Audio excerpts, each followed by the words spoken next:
Good morning or good afternoon, depending on where you are joining us from. My name is Toy Williams. I'm the National Training Coordinator for the CDC as a consultant with Carter Consulting, and I would like to welcome everyone to the Workplace Health Incentives webinar.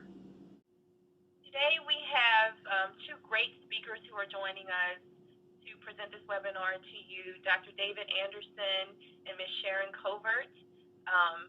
David will be doing the background and issues, and Sharon will be doing opportunities and challenges.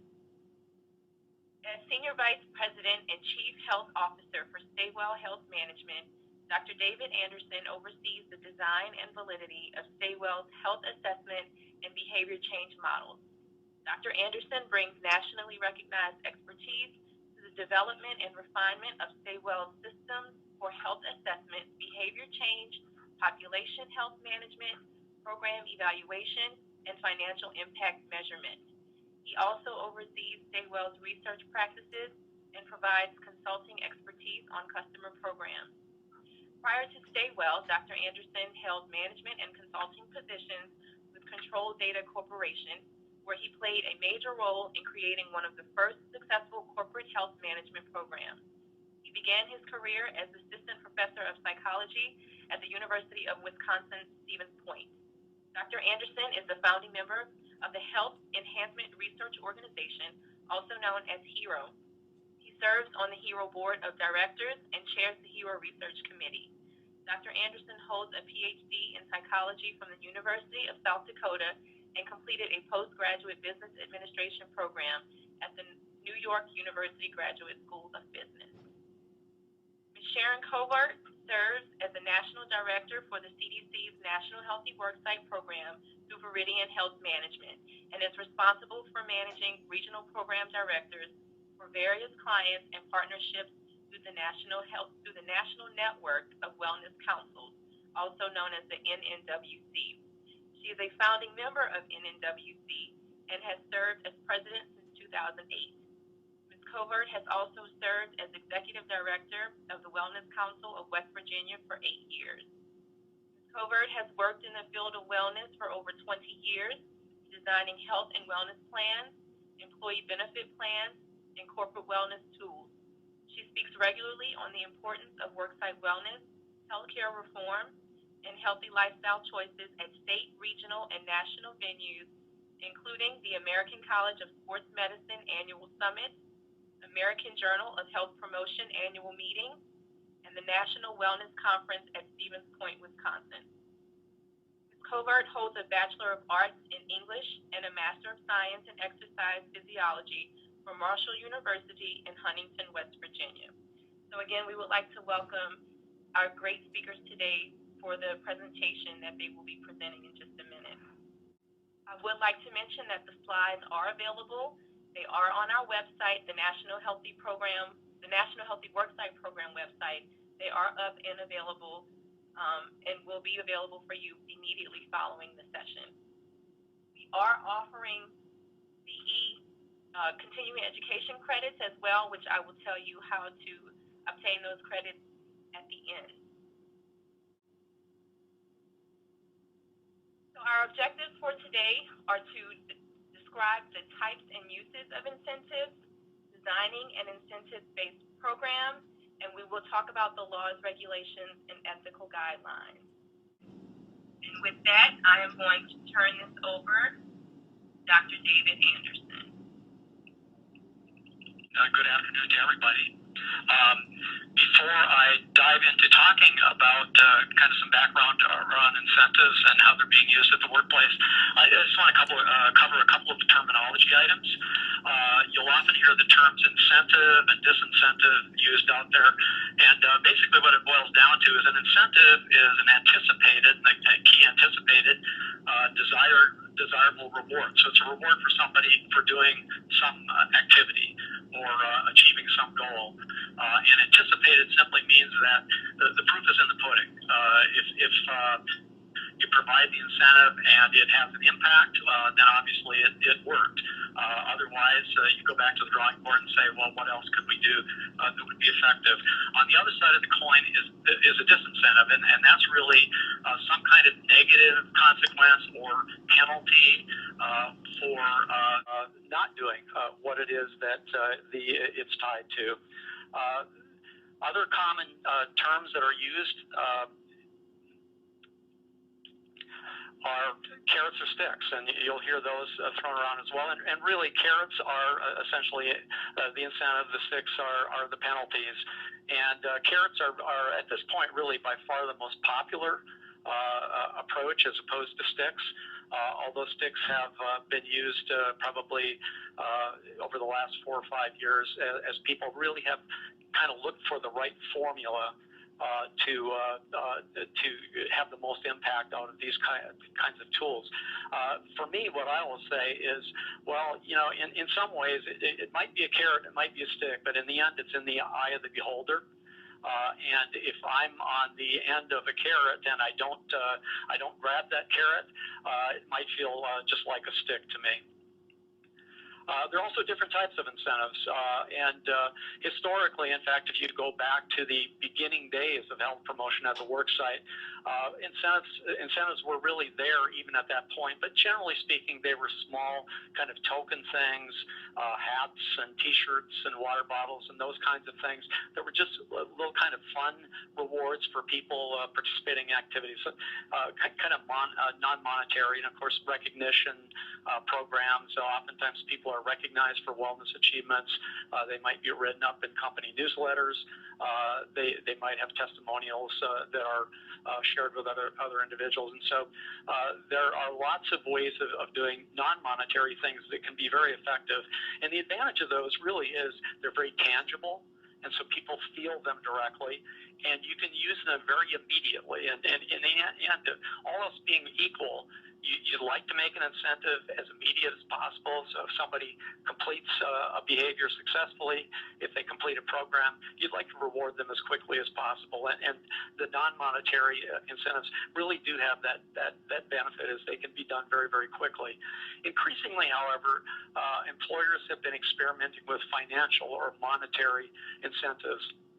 And that really started out in the form of cash or gift cards or those kinds of incentives, and they were tied to participating in various aspects of the program.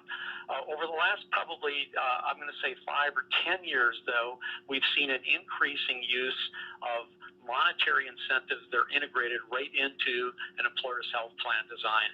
And that might be in the form of a premium differential, either presented as a reward for engaging in whatever the behavior is they're tied to, or a penalty for not doing so.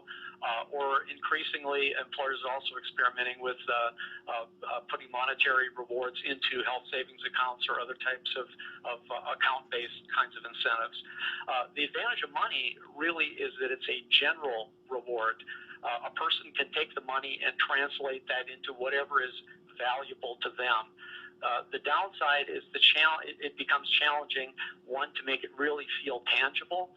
So if it's cash, typically it's going into a payroll check, and that may be very invisible to employees. And so how do you make that monetary reward tangible, meaningful, and to the extent practical, immediate for the participant?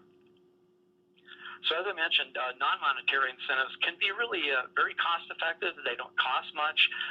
They can be made very meaningful. I've seen their use in the right culture, where even things as simple as the T-shirts, the mugs, the water bottles, plaques, and that sort of thing are very, very rewarding to people, and you can kind of build some really fun activities around them. And employers have done a lot of that over the years. I would say, though, that the trend over the last 5 to 10 years has been the movement not away from non-monetary, because I think those are always going to be there for the fun factor at least, but to more monetary-based, particularly those integrated into the plan design. And the plan design integration really I think the opportunity for the employer is because they can budget the employee portion and the employer portion of the health plan cost.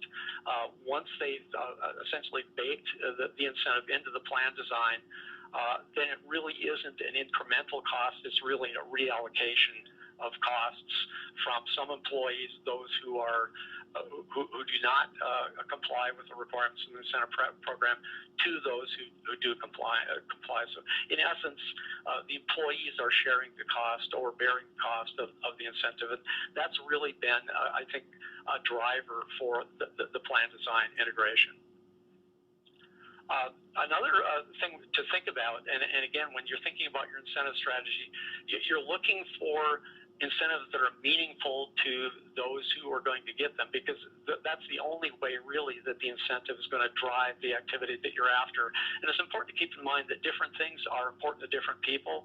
And here's some research that illustrates that different generations really are more affected, at least overall, by different types of incentives. So thinking about incentives that will appeal to all the way from the baby boom generation that I'm part of to the Gen X, the Gen Y, and the millennials, they may be very different types of incentives that appeal to those categories of folks. This gives you, again, a sense of the kinds of incentives offered. And if you look at this, really, it kind of boils down to 3 or 4 general categories. One is kind of lottery, raffle type things. We've seen those kinds of incentives used really, really effectively if they're paired with a basic incentive that's available to everyone. And so oftentimes an employer will offer a basic incentive to everyone. It might be $100, $200 value, and then they'll have a raffle for a big prize, and it might be something like a flat screen TV or a trip or that kind of thing. And so it's a big prize, but it's offered to very few people. But because of the fun factor and the excitement around the opportunity to get this big prize, you can do a lot of fun promotion around that. And it really, in the end, the research has suggested that you get more bang out of that additional cost when it's paired with a basic incentive that's available to everybody. And particularly the lotteries, the raffle type incentives have been effective in populations where the average socioeconomic status is at the lower end. So lower paid employees are going to be even more attracted, and oftentimes that's a higher risk group that you're really trying to get engaged. So putting in these fun factor kind of raffles as part of the mix provides that added appeal. The other category, of course, is what, as I mentioned earlier, the gift card, the merchandise kinds of things. Those are very, very effective because they're tangible and they can be very immediate. And then, of course, the cash or plan design oriented, as I mentioned, those tend to be increasing. And the other thing you'll see in this slide is most employers are offering multiple different types of incentives. So when you add this up, it's far more than 100%. And the rule really for a typical employer is they may be offering a plan design integration. They may also be offering some type of gift card reward.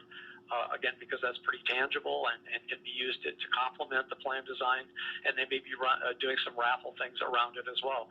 So the more different ways you can offer up incentives, the more effective in terms of appealing to the different segments of the population.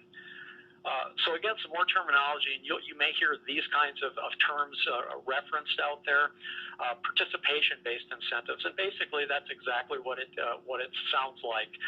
You're providing an incentive for participating in activity or completing a program. And the advantage really of the participation-based incentives is you can offer them up. They're available to 100% of the population, and depending on the size of that incentive relative to what you're asking the participant to do, you can really approach 100% participation in your program.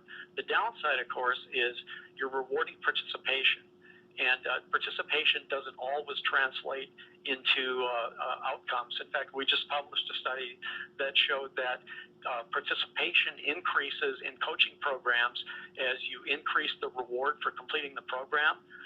But in fact, as the incentive gets big, the success rate in that program actually goes down.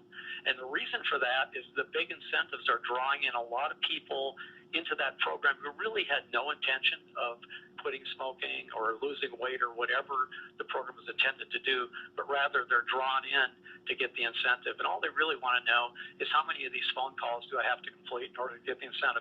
So that's part of the art of designing incentives. How do you get participation but also get the results you want? And that's where these two other types of incentives have begun to grow. Outcomes-based incentives, again, are exactly what they sound like. They're rewards that are tied to actually achieving a measurable outcome. And that outcome might be a normal weight or a non-obese level of weight. It might be blood pressure that's in the normal range. It might be cholesterol in the normal range, or some other actual tangible health outcome that is where the incentive is tied. The idea there is by rewarding the goal you're looking for, just like with participation-based incentives, you reward participation, you get participation. And the idea here is if you reward the outcome, perhaps you'll get more of the outcome you're looking for. And of course, from the employer's perspective, the other advantage is I'm only providing the award for people who have actually achieved the outcomes. And so I'm rewarding what I want as an end result of my program. The challenge right now is while there's been a lot of participation or research on participation-based incentives, less so on the outcome side. And so we're really learning as we go with the outcomes-based incentives. And one of the concerns has been if the incentive feels like it's too distant for me. You know, for example, if I have a BMI of 40, I'm morbidly obese, I might weigh 400 pounds or whatever that case may be. That outcome may look so far away to me that I simply don't try. It's just that I view it as impossible. And that's where progress-based incentives come in. The idea behind progress-based incentives are sort of to bring together the best of what we know about participation-based incentives and outcome-based. And the idea behind a progress-based incentive, for example, for that person with a 40 BMI, rather than saying you have to get all the way to 25, which would be, well over 100 pounds of weight loss, you say, we'd like you to make a reasonable amount of weight loss over the course of the year. And reasonable is a little tricky to define, but if you go out and look at health guidelines, the health guidelines basically say a 5 to 10% weight loss in a year would be reasonable for somebody who doesn't have a medical condition that's a barrier. And so setting that as a goal may make sense. And it's a goal that will look a lot more achievable to people, and hopefully that way people will be drawn into the program. So these are really the kinds of terminology used to describe the various incentive models that are being experimented with out in the workplace. You can see that there is a mass movement towards holding employees more accountable. 62% of employers are now saying they plan on moving from a participation-based to an outcome-based incentives. And again, the idea here is paying for results, which behaviorally makes a lot of sense if you can reward people who makes kind of successive approximations to that final outcome along the way. And if you can deal with some of the things that Sharon will talk about later in the presentation around developing a strategy that's effective but also fair to all employees. So use of incentives, you can see here, is really becoming the norm. On the left side, you're looking at participations for or incentives for participation in programs, and you can see that rewards for participation have become the norm at the work site. 62% of employers in 2013 say they're offering incentives for participating in programs. And you can see on the right-hand side, about 20% of employers are using disincentives or penalties for not completing the program requirements, but that's been fairly flat. So it really looks like about 20% are now using it, and for a while at least, no more employers are using it. My guess is as we experiment, if incentives for reward are effective, we'll probably not see any growth of penalties or disincentives, but to the extent that employers aren't getting the outcomes that they're looking for, there may be growth in the future in the use of disincentives. You can also see some trend here related to the size of the employer. Larger employers are more likely to be using incentives in their programs. But you can also see, even in the mid-market and employers lower than 5,000 employees, a majority of all those employers are also now using incentives in their programs. So incentives really have been something that employers have embraced in their programs as a way of dealing with some of the limitations of the past related to getting more employees involved. This just kind of summarizes the science, and there's a lot on this slide. I'm not going to try to go through all of it, but I'll just kind of give you a quick thumbnail sketch of what we know.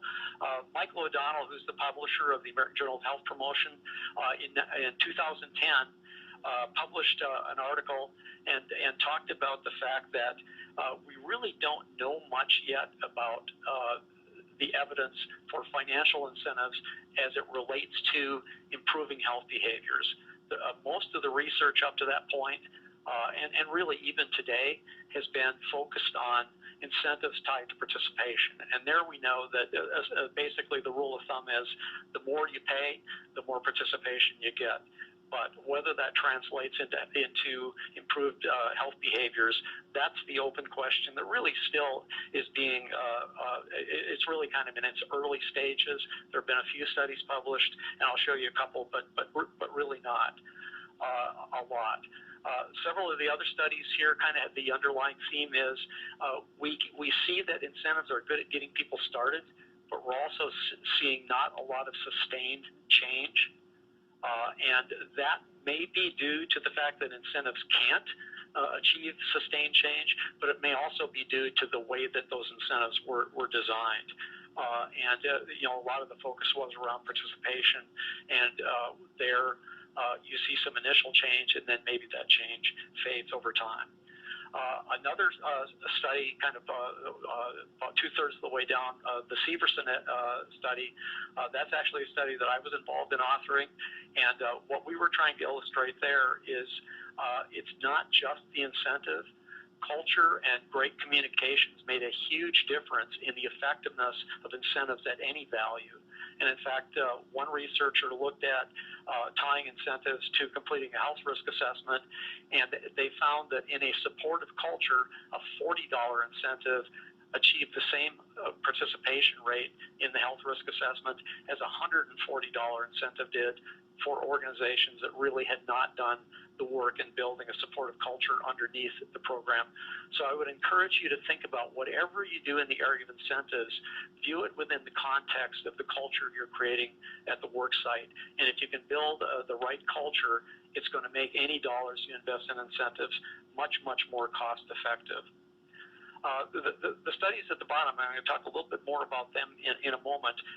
They do really, the theme there is, while we don't know for sure whether we can sustain change, there are some interesting new studies, these two works by Kevin Vold particularly, that suggest that there is the potential to sustain change at least over a considerable time period.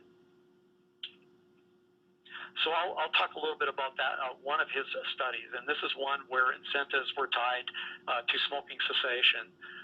And in this particular study, and this was done at General Electric, by the way, Kevin worked with General Electric to carry out this study over about a 2-year period. And the rules of the road here were you were able to earn a $100 incentive. These were cash incentives, by the way, $100 incentive for completing a smoking cessation program.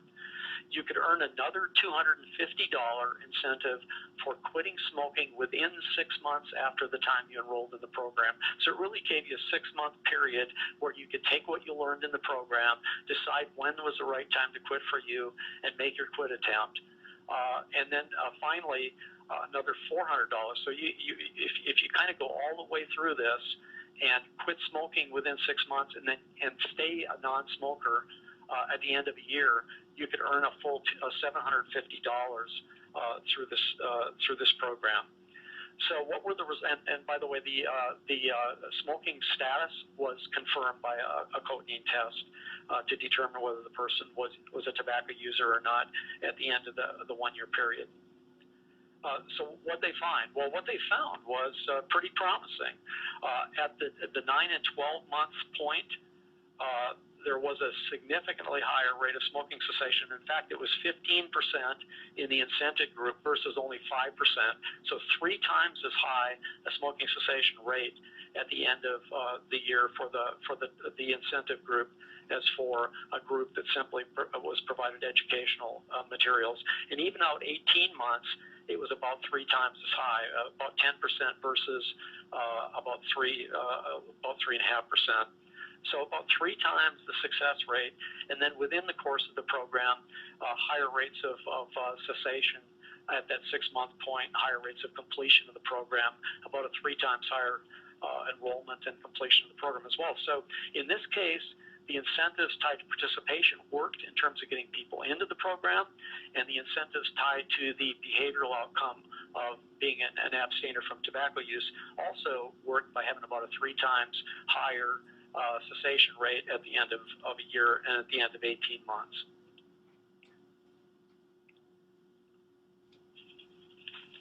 So what are some of the benefits of incentives?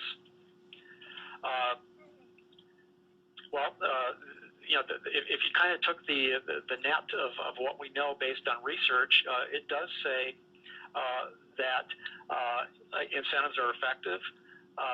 But now let's look at employees and what they believe about wellness programs. Most employees, say worksite wellness is a good idea. But of those people, of the people who say it's a good idea, only about 3 in 10 participate, and this is in non-incented programs. So again, what the employer is looking at is, I need to get more people engaged. How do I get people into these programs? Because the programs are effective if you can get people into them. And so incentives really have been the road towards getting people involved in these programs. And what we found, and again, I've kind of gone through it already, is participation, great. It increases participation. But on the outcome side, on getting those behavioral results that lowers risk over time, the answer at this point really is not that we don't know that we know they don't work. The answer is that we don't know really how well they do work. There's been darn little research, the exception being some of that work done by Kevin Volb, and there really has been no worksite-based research published that I've seen showing the results of the outcomes-based incentives. I've heard some really promising numbers kind of through the industry, but of course those are always a little suspect until you really find out the details of how was that work done and is it really showing the results. But the anecdotes out there in the industry are that outcomes-based incentives are getting people more engaged in change, and the change results, at least for those who are participating, are looking very promising. So why are employers using incentives? Well, obviously, to encourage participation and to encourage improvement. I think most employers I'm talking to are saying, I really want to do good programs. I want my employees to have access to these programs, but I also want to have participation rates that make me feel like I'm going to get good results, and I'd really like to encourage people with my incentives, if I can, to actually make results and be able to sustain those over time. So I'm going to shift kind of from what the employers are doing and talk just briefly about motivation, because it's really important to think about what's going on in the mind of the employee as these incentives are rolled out. And I'm going to start with just, again, some terminology. Intrinsic motivation basically means a person is motivated from the inside out. And so they're motivated by what they believe, by their attitudes, by their values, their internal values. And in the end, we believe that in order to get people to sustain health, at some point they're going to have to be internally motivated, or a very, very large incentive would be needed. Because when you think about things like reducing my weight by 150 pounds and keeping it off for the rest of my life to be healthier, you're talking about a really big commitment. And to maintain that and sustain it day in and day out really does require something on the inside, because I suspect the external incentive just can't be big enough to sustain that all by itself. The problem we've got, the dilemma, is that most people don't value their health, or they at least undervalue their health, until they don't have it anymore. And that's the dilemma we're dealing with here. We know that we need to get motivation internal at some point, but for people who are basically healthy, they have no health complaints, they have no serious disease at this point, they just don't think very much about their health on an ongoing basis. So incentives have entered the picture as this extrinsic or external motivator, and the idea there is to sort of jumpstart the process to get people started and then hope we can build intrinsic motivation over time. And that's really what the research has shown. The incentives work for kind of simple behaviors, but we don't know if they are going to sustain motivation over time. And we suspect that by themselves, at least practically speaking for an employer, you probably can't have an external motivation big enough to sustain behavior change all by itself. So a lot of the thinking and research is about, so how do we make extrinsic intrinsic over time? And I think when you think about major changes in behavior that have occurred in our society, and I'll give you one really good example. Smoking cessation rates in the adult population have dropped from close to 50% back in the late 60s when the first Surgeon General report came out to under 20% today. That's well over 50 million people living in our population today who have quit smoking and kept it off. And you say, well, what went on there? And what went on there really, when you think about it early on, there was a movement really that involved educating the public around the findings, the real research on the harmful effects of tobacco. There was a restructuring of the environment that occurred. So first it was a kind of a corner of a restaurant where you if you didn't want to smoke, you could hang out over there. That became a small corner of the restaurant where you could smoke. And then finally laws that said you can't smoke in these public environments at all. And then of course taxation, which in a sense is a disincentive for smoking. So a lot of things were aligned, and what we saw really was that the culture changed. And where smoking really was glorified, and even doctors were on TV advertising and extolling the virtues of tobacco in the 60s, today that's just not the case in our culture. So we saw a major shift in the culture so that non-tobacco use has really become intrinsic for a lot of people in our society. So the idea here is maybe incentives will buy you some time and help bump things along a little bit while you're building out the culture change that will support your incentive strategy or support your overall strategy, your health strategy over time. This is just some recent Aon Hewitt data that is showing you, giving you a sense of the kinds of things that incentives are being tied to. In this case, participation in health assessment is by far the most commonly incented activity, followed pretty closely by biometric screening.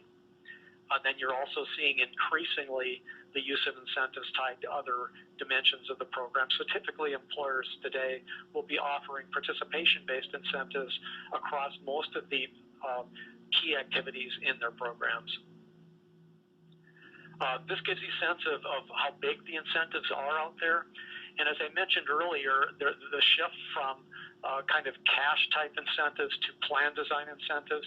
In our particular client base, what we've seen is once the total value of the incentive got above about $100 per employee per year, that's where the big shift occurred, where incentives larger than that tend to be inside the plan design. And you'll see here that really, regardless of whether it's mid-market or jumbo, the average is somewhere in the $400 range across these employers. This is as of 2012. Recent data I've seen indicates that that's bumped to about $500 average, and the typical range I've seen is sort of the $400 to $600 range of incentive values. Above that, there's some question of do I need more than that in order to kind of jazz my results up to the next level, and it's not clear that you do. So pros and cons.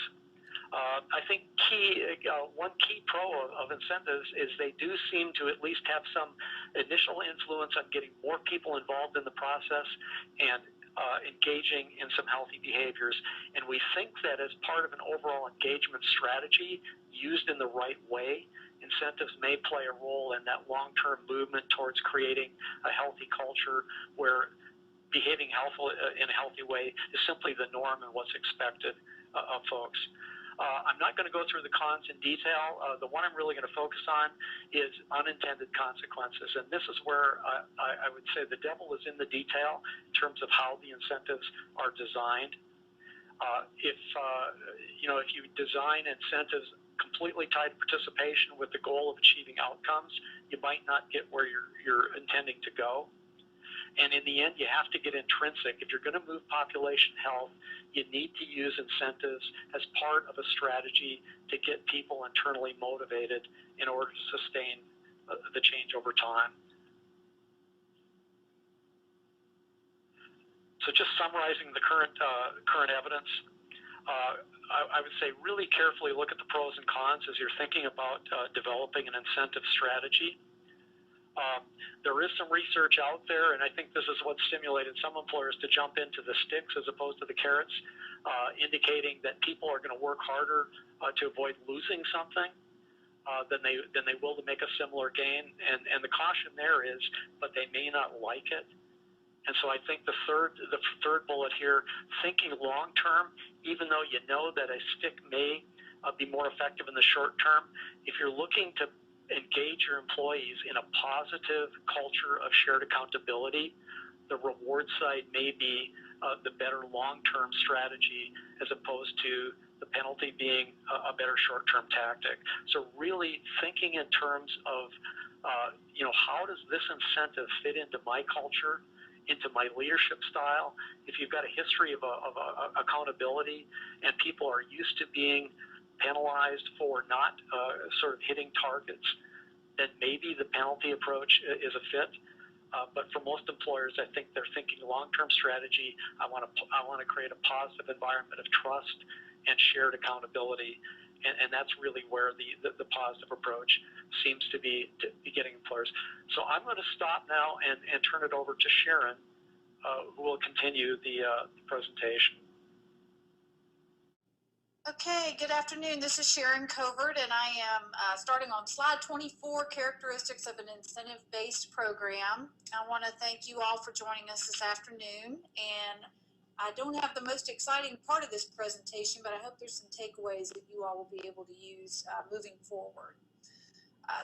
First of all, on this slide, we want to talk about integrating your wellness program with other benefit structures that you have, tying the incentives to your program offerings. But I think in general, the important thing is not to front load incentives. So don't give everyone everything for doing one thing. And don't shy away from requiring people to do some things just to enter into eligibility for an incentive program. So keep people connected through some required activity and simplify the range of wellness issues that you usually address. A general structure that permits some individual choices is the best way to handle it in my experience. And I think that keeps everything focused on positives, and it keeps people closely tied to the program, and it feels like it's their own individual program, even though it is a company offering. The guidelines for incentive-based program design is this is a process, and if you remove one brick, it can, the house will collapse. So take inventory of your employees' currency, find out what's important to them, utilize that information when you design the incentives, and that is going to produce participation, engagement, and eventually behavior change.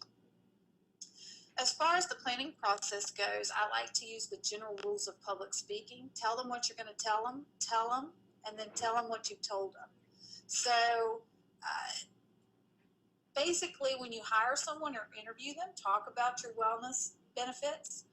All throughout the year, remind your employees of the benefits that they have. And at the end of the year, inform your employees of the program, the results, the action steps that were taken, how things were tied to data, what moved, what didn't move, and what the focus will be for the following year. Make sure people know ahead of time what the incentives are going to be, and all the expectations are made clear when the year begins. And keep everything The best advice is to keep the customer service good when you're delivering wellness benefits. You may even want to pilot a program with some of your senior executives or with a test group, but make sure that you do look into potential abuses of a program too. I have seen free nicotine replacement utilized in an unlimited fashion, and employees take it out and sell it on the street corners. So look at things like that. People should always have some skin in the game. So when you plan, make sure that you're thinking of marketing and evaluation from the early part of the planning process, and make sure that you are offering incentives that are considered high value, and keep your communication clear and your customer service good. When you design your wellness program, you need to make sure that you meet HIPAA requirements. I have a list of resources for anyone who wants them. My contact information is at the end of the presentation. And one that you really want to go to is the Department of Labor, DOL.gov. Look at non-discrimination requirements and make sure you always have your legal advisor review things before you implement them. A nice design method is to determine a base strategy to leave room for a variety in the mix. So, for example, a portion of the money could be given during an HRA or screening, or that may even be the requirement to enter a program. Then, depending on the risk stratification, offer different choices. Maybe a high-risk person would be required to go to health coaching. A moderate-risk person maybe offered some coaching with other choices of programs that may be online or self-guided or community-based. And then a low-risk person, you want to keep that zero trend model there, keep your healthy people healthy, still have some choices of prevention programs or educational programs to keep them engaged.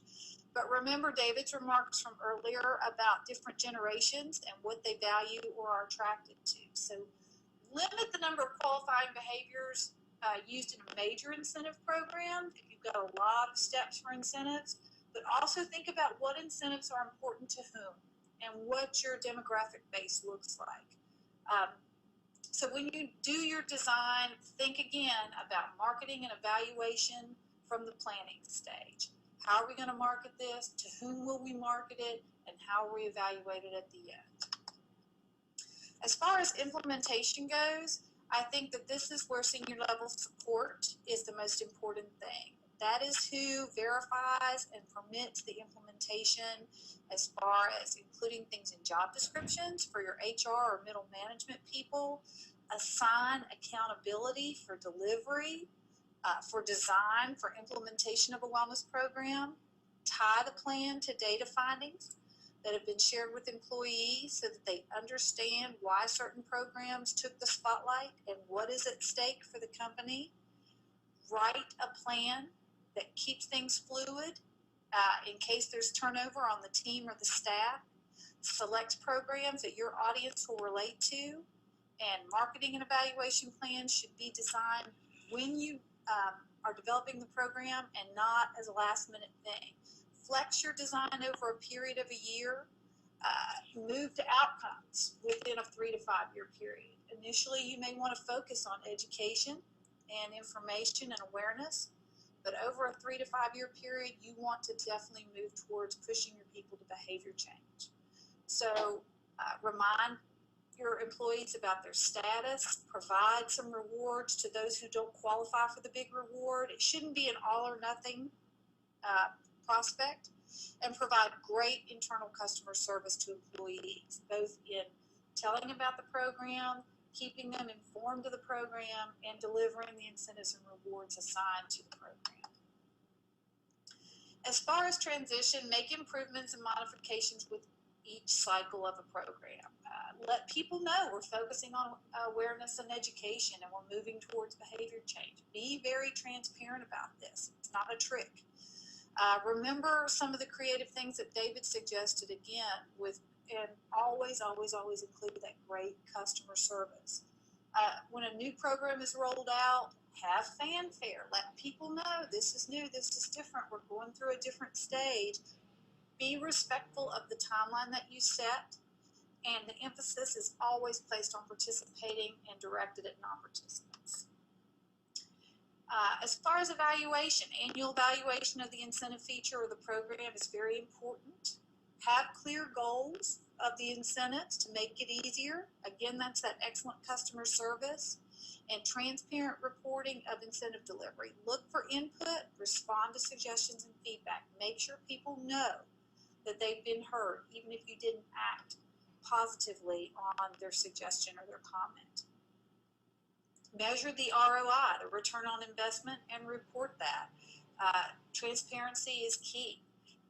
And make sure that you let people know that you want to keep healthy people healthy. This is not just a program for people who are sick.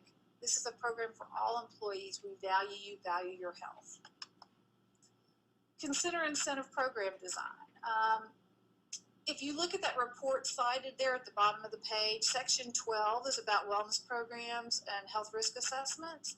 And it'll tell you 41% of large firms, which is around 200 employees or more for this study, and about 10% of small companies offer at least one wellness benefit.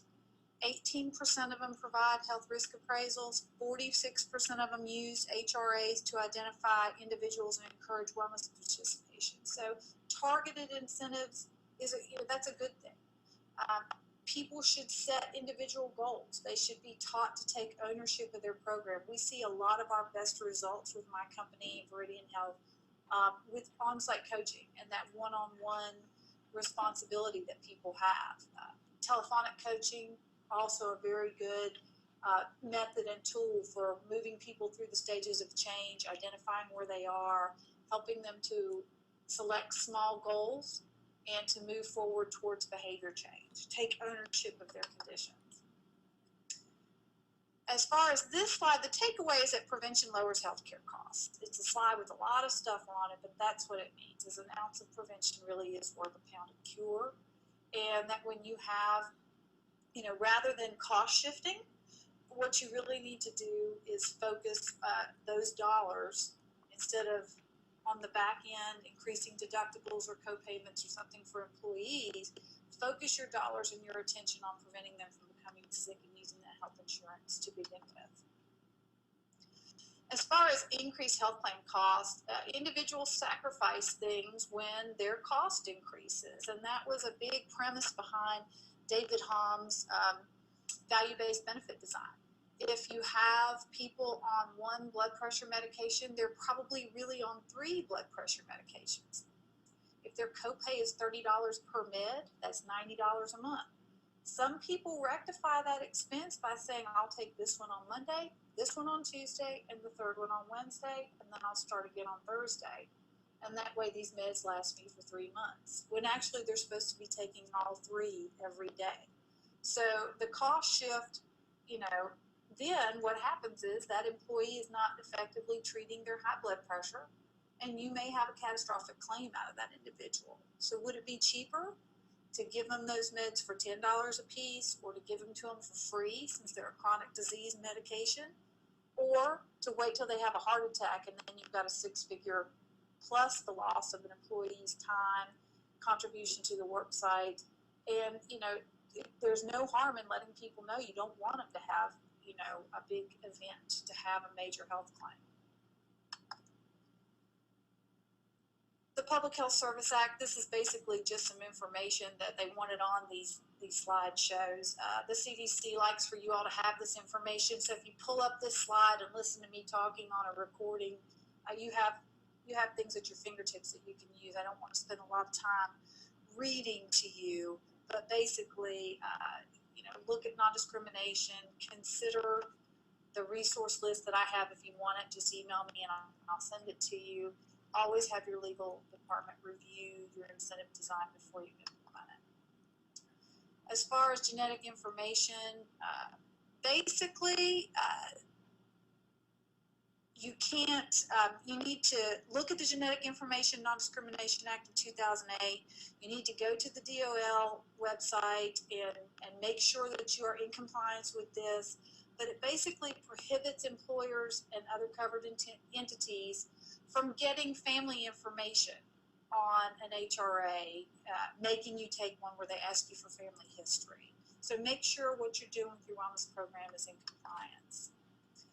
Just more information on the Equal Employment Opportunity Commission's guidelines. Covered entities may use the genetic information voluntarily provided by an individual.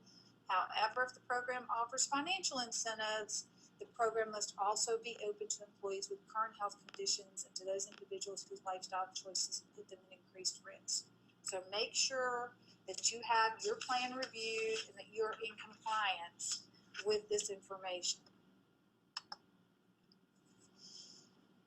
As far as the Americans with Disability Act, you have to basically offer a reasonable accommodation to individuals who may not be able to meet a certain requirement for incentives. So link to the EEOC informed discussion letter that's referenced there.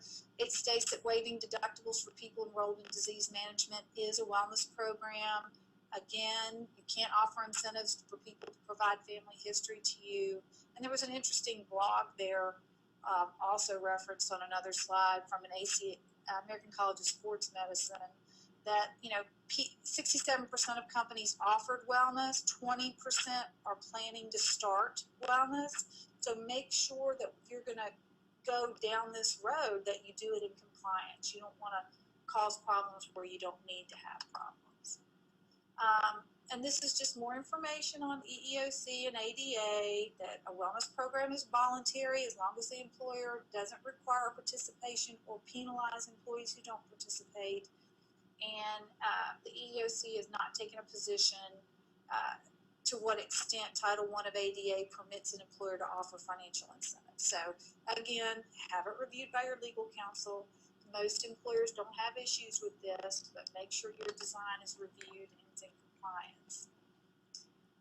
You have participatory wellness programs and health contingent wellness programs. You need to consider, what kind of program you're going to sponsor when you do this. Participatory wellness programs are made available to all similarly situated individuals that do not either provide a reward or include any conditions for obtaining a reward that are based on an individual satisfying a standard that's related to health. Not required to meet the 5 requirements outlined in the next slide. The financial reward is not limited to HIPAA, and commonly referred to as participation-based incentive. A health contingent wellness program, on the other hand, will be more affected by some of the other, guidelines that have been implemented for wellness, and that is the frequency of the opportunity for people to qualify for a program, the size of the reward that's offered, reasonable alternatives, and reasonable design. So a health contingent wellness program is more affected by HIPAA, ADA, and those sorts of requirements. Most wellness programs are not health contingent, but just make sure you know what you've got when you're working on them.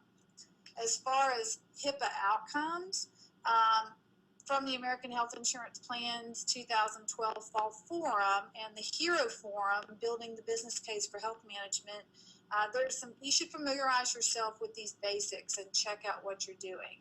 That's the basic premise of these last few slides, is don't just go out saying, hey, this sounds great, this would be awesome if everybody had perfect blood pressure, let's make them do that. Just make sure what you're doing. Make sure your incentive design is in compliance. And the time spent in the planning process will save you a lot of problems on the other end.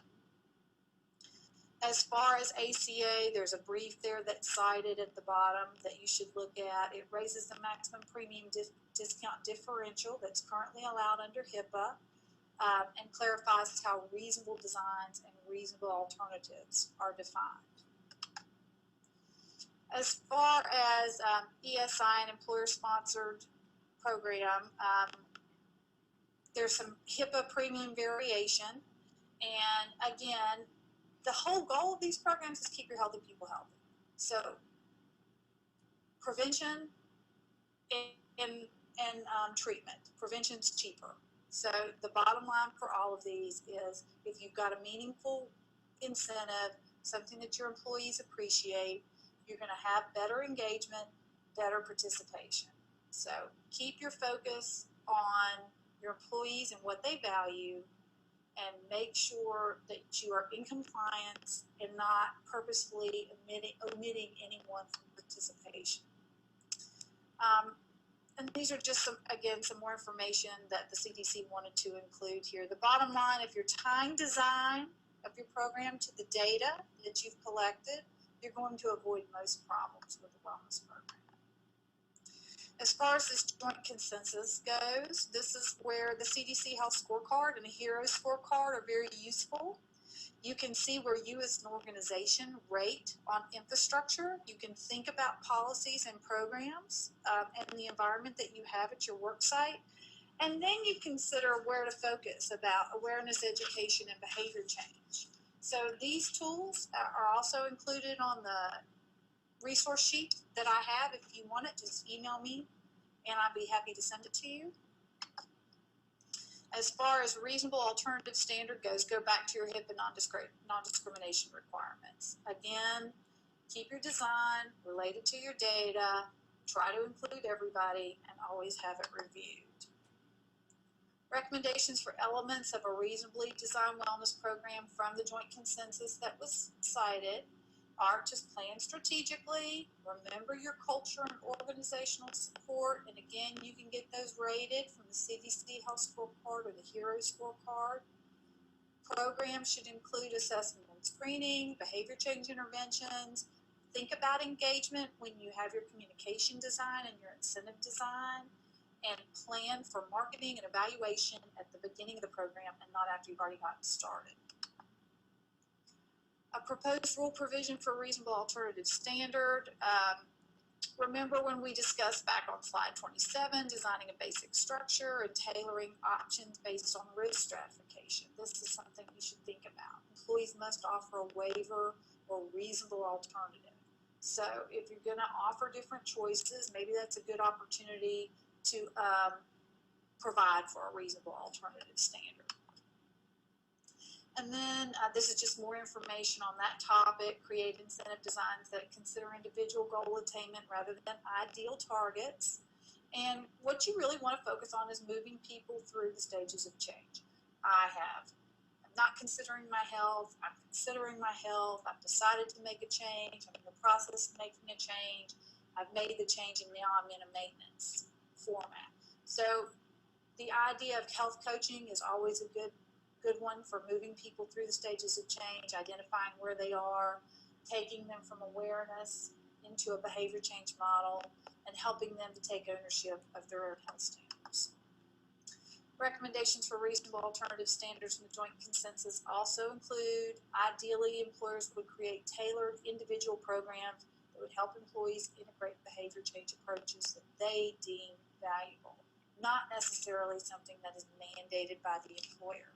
And as we talked about at the very beginning, sometimes if you keep a general structure that permits individual program choices, you'll get the best engagement from your employees. Some ethical considerations are looked at here. Make sure that you're not intentionally trying to exclude people or to get rid of people, to discourage people, with big health issues from getting treatment or using the healthcare dollars to stay, in good health status. So these are just some examples of things that, you should consider.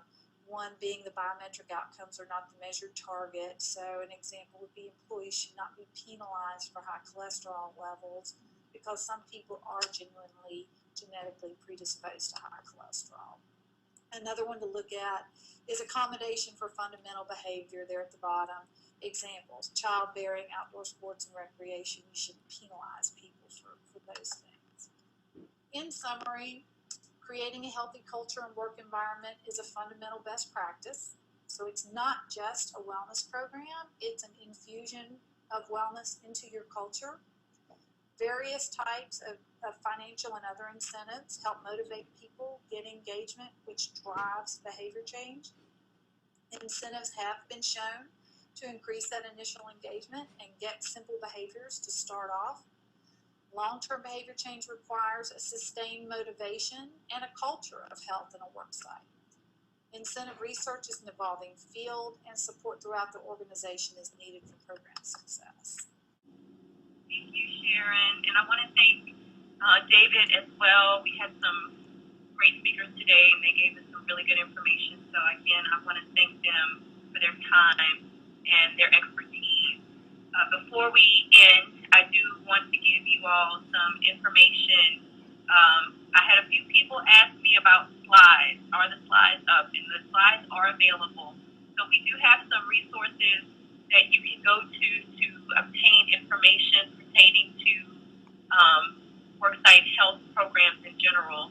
And one of them is the cdc.gov/workplace health promotion website. You can go to that website and get some information. You can also go to the cdc.gov/national healthy worksite website. And I'm going to show you that website really quickly to show you some information that we have up right now. So the incentives are here on the home page under Workplace Health Incentives. The slides, The slides are there under Workplace Health Incentives on the home page under Program News. We also have the slides from the program implementation webinar that we hosted last month. You can also register for our upcoming webinar in July on program evaluation. And I'm going to tell you who those speakers are in just a minute. We also have our archived webinars under the webinar archives page. All of them up to last month are available. So if you missed the one for April, it is currently available, and you can go in and listen to that one. We also have our continuing education credits for most of our webinars. There are some that we did not offer continuing education credits for, but if it's available, it is listed there, and you can click on that this link here and get to that website to either register or log in to obtain your credits. We offer general education credit, and we offer CHES credit for the webinar today and for the one last month as well. We will also be releasing an issue brief on incentives. It will be coming out this summer, and it will touch on some of the information that we discussed today, along with ethical concerns and discrimination. And it will have resources available for you in that issue brief. So keep an eye out on our website throughout the summer for the issue brief on incentives. Again, I do want to thank Sharon and David for their help in their presentations today. If you need to contact them directly, you can contact them at their email addresses, david.anderson@statewell.com and fcovert, that's COVERT, at meridianhealth.com. We also want to thank Meridian Health Management for their time and their work with us on these webinars. And I also want to thank RTI for their time and their work with us on these webinars as well. And with that, I will introduce the upcoming Worksite Health 101 webinar in July 15th from 1 to 2:30. This is the final training webinar, and it will be on program evaluation.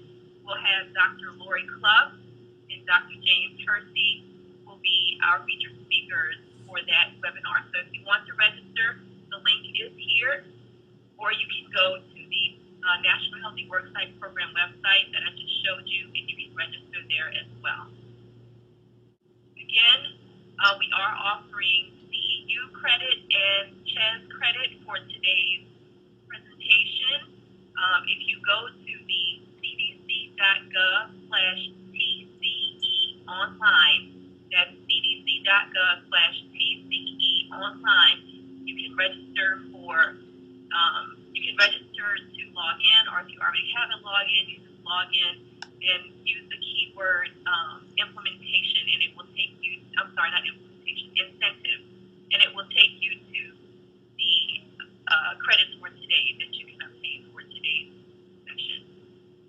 So we did have some questions that came up during the webinar, and I'm going to get to some of those questions right now.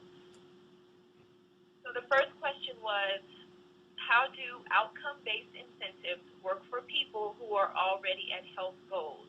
This is a factor and seen as fair and wanting to encourage maintaining health. Sure, I could take that initially, and Sharon could add anything she'd like. In some ways, they work very, very well because the people who are already at those goals. So I'm somebody. If the rules are you need to have a BMI below 30 and a blood pressure in the normal range and cholesterol in the healthy range. If I'm somebody who's already there, I earn the incentive through that achievement. And that may be or it may not be my only requirement within the program. A lot of times an employer will have a hybrid where there are certain elements of the program that are tied to participation and others not. And actually, it was pointed out to me some years ago by an individual who'd been doing these programs for a long time. And he'd been getting employees coming to him and saying, I already do all of these things. I don't understand why I have to jump through all of these program hoops and participate in all these programs because I'm doing them on my own. And his response was to integrate outcomes into his incentive strategy so those who were already engaging in those behaviors and achieving those outcomes could earn most of their incentive through those achievements. So that was a design answer to that issue of, well, I'm in that healthy group that Sharon mentioned. Why do I have to do all these program activities? And in the end, it may save dollars in terms of the cost of the program because I'm not investing dollars in people participating in things they don't need to be in. Yeah, and David, I think too that it's a good opportunity to solidify relationships with like primary care physicians. Maybe I am healthy and all my metrics are good, but do you go see your doctor once a year? So if something would come up, you're getting that regular physical exam, and so you've got that relationship there. So I think that it shows good faith in that you are acknowledging a healthy individual and providing the maximum benefit. But I think it's also an opportunity to really weight those things like having a primary care physician, getting your suggested screening, at the appropriate age and, that they're due. Things like colonoscopies or mammograms, and so to really weigh that prevention too to keep the healthy people healthy.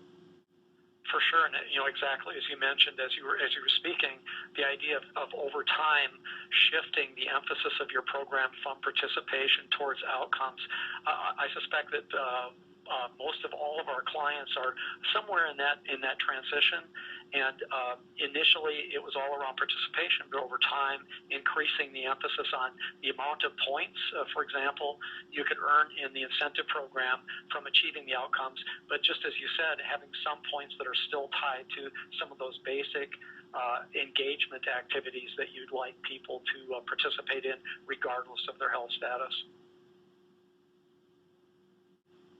All right. The next question is, I have a client with a highly supportive culture of health and well-being. Their health assessment incentive was $40, and over the course of 3 years, we had an extreme drop-off in completion. This year, they are offering $50. How do you sustain participation/engagement rates over time with low-value incentives? I think that's a question for everybody, David, if you don't mind me stepping in here. Sure. I think you have to keep going back to what people value and what you're saving by getting them to participate, and then consider, whether what you're doing is a valued or not valued incentive. We find, at Meridian that our highest participation rates are with high value incentives. So to have a culture of wellness and to have certain things in place, you have to go back and revisit things like that. What are some more creative ways of drawing incentives towards these individuals to keep them coming back? Because I'm not sure, even though you may have a very supportive environment, if the participation's dropping off like that, there's something missing there. And so you need to go back and reevaluate what you've got and what you're doing, and how well it's related to employees, how well the senior management is enforcing or reinforcing it, and how good the marketing is going and the internal customer service is delivering. Yeah, I'd agree, and a little bit the devil is in the details on the design of the health risk assessment, but in the end, if you think about certain aspects of the program, like completing a health assessment or going to a screening, from the employee's perspective, once they've engaged in that activity once or twice, they may say, you know, I already know about that, and that's not something that I need. And so I'm really going to spend my time on program activities. And I'm talking about this within a healthy culture. The employees are then sort of shifting their attention to the things you want them to be shifting to. So if the question is, well, I really want to keep my health assessment participation rates high because that's what I was using to evaluate my program, there are other strategies, design strategies to do that. One of them that I particularly like is it may be in the first year or two of a program that a lot of the incentive is tied to things like completing a health assessment and screening, because in the beginning, as Sharon had said, you're really trying to focus on building awareness in the population around their health, around maybe reasons for change and that sort of thing. But once people kind of get that, you'd like to move towards activity and in the end outcomes.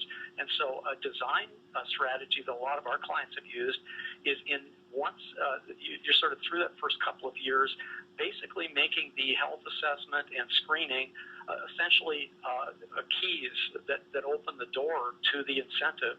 So, for example, no dollars at all in the incentive program might be tied to completing those, but you have to complete those in order to be in order to access the incentives. And then the incentives are really focused on those either in the early years of a program, maybe completing programs that are health improvement programs that are going to be attractive to people kind of once they know where they are, and then over the longer term, toward integrating more outcomes emphasis into the process. So that's a design strategy to kind of get through. Now that employees know about their assessment, their kind of where their health is, they want to focus on changing it, and those things have less value to them, but they still have value for you as a measurement tool. So. You can get them in by making them the door opener. All right. The next question is, if employees don't live somewhere where it is easy to walk, meaning they have to go to the gym to get and stay healthy much harder, how do you address the issue of potential discrimination when using outcomes-based incentives? Particularly difficult for low-wage workers who may have a couple of jobs or can't afford a gym membership to make sustained change, since it depends on the environment where they live. One of the things I'd suggest is, there are lots of work sites where putting in a fitness center at work is not a cost-effective or practical thing to do, but there are darn few work sites where it isn't possible to set up some small area in the facility for a little workout room, or even, and I've seen this used really successfully, walking trails either inside the building, and sometimes there is just no outside space where it's easy to walk, but walking, sort of walking courses set up in the building, or making the stairways, if you're in a multi-story building, making them really attractive and doing some challenges around stair climbing. So I think it's really a way of being creative, and again, that also begins building this idea that wellness is what we're about, and our culture values this, and we're going to structure the environment to give you access to ways of completing the requirements of the program. Yeah, I agree, David, and I'll tell you, I've seen some really fun things with parking lots, people outlining the perimeter of the parking lot and measuring it off for people to walk, and most places will have a parking lot, although it may not always be safe to walk there. Stairways are another place to really look. I had one company tell me they really had no place to walk. They were on the 16th floor of a building, so there was plenty of opportunity for stairs, even if they didn't walk all 16 flights. You start walking so many flights. So pedometers at work to get credit for the movement that you make while you're doing your job. I think that there's another thing that we're overlooking, and that is go to the employees and ask them what their ideas are. Some of your best ideas will come from the gallery, and to honor them with the idea that you are open to their suggestions and willing to listen. And that goes back to what I talked about knowing your audience, know your employees, who they are, what they do, where they live, how often they do it, and go back and ask them what they think. There's a lot of ideas to be had out there from listening. Okay. The next question is, are there recommendations for best practice in evaluating economic return for incentives? Well, I'll take a crack at this.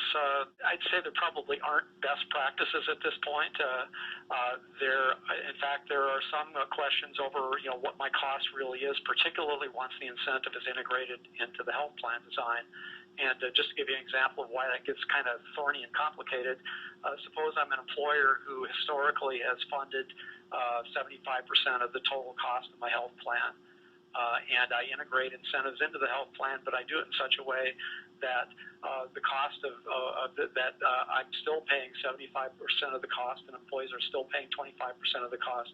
Well, in effect, integrating the incentive into the plan design did not add any cost to me at all.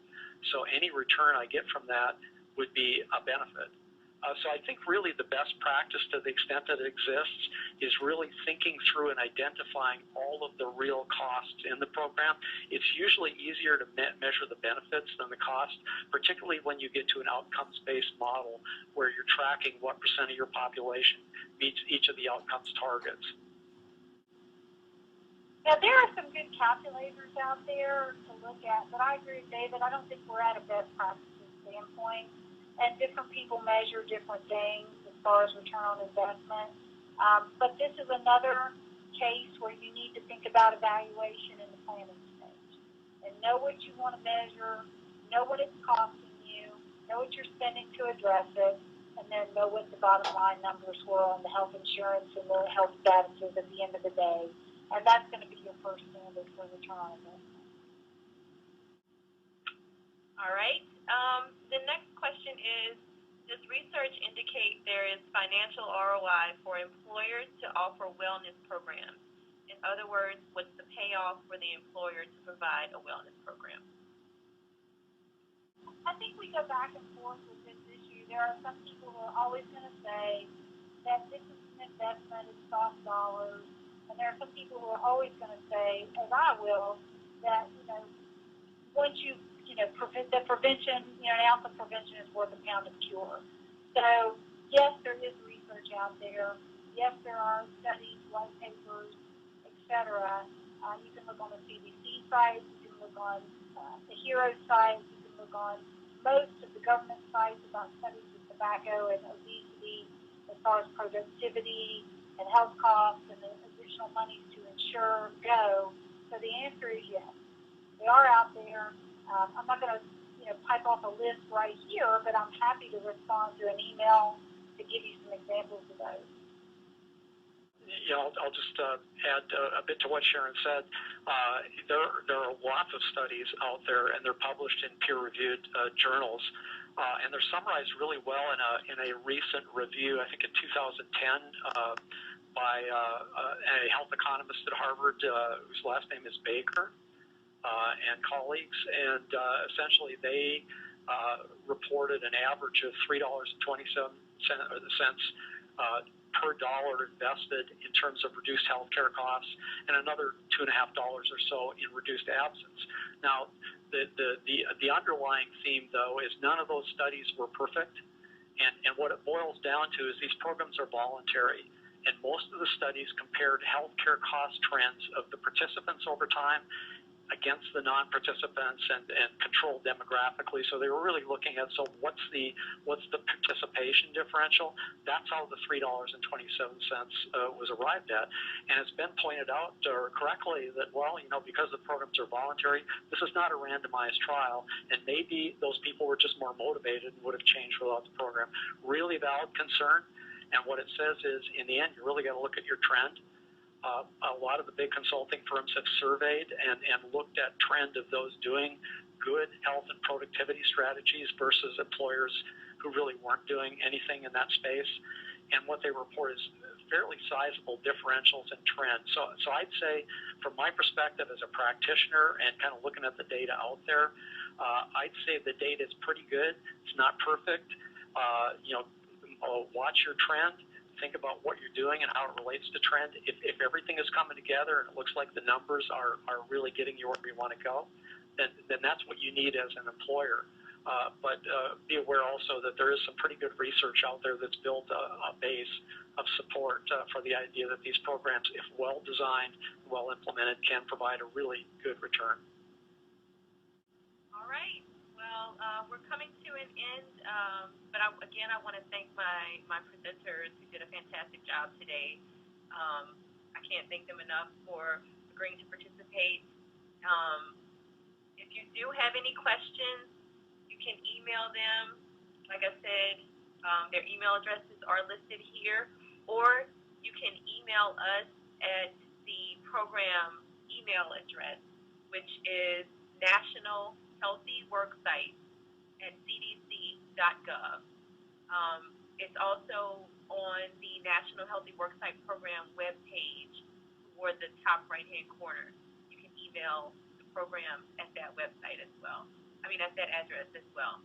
So we want to thank everyone for attending, and we will see you or talk to you in July.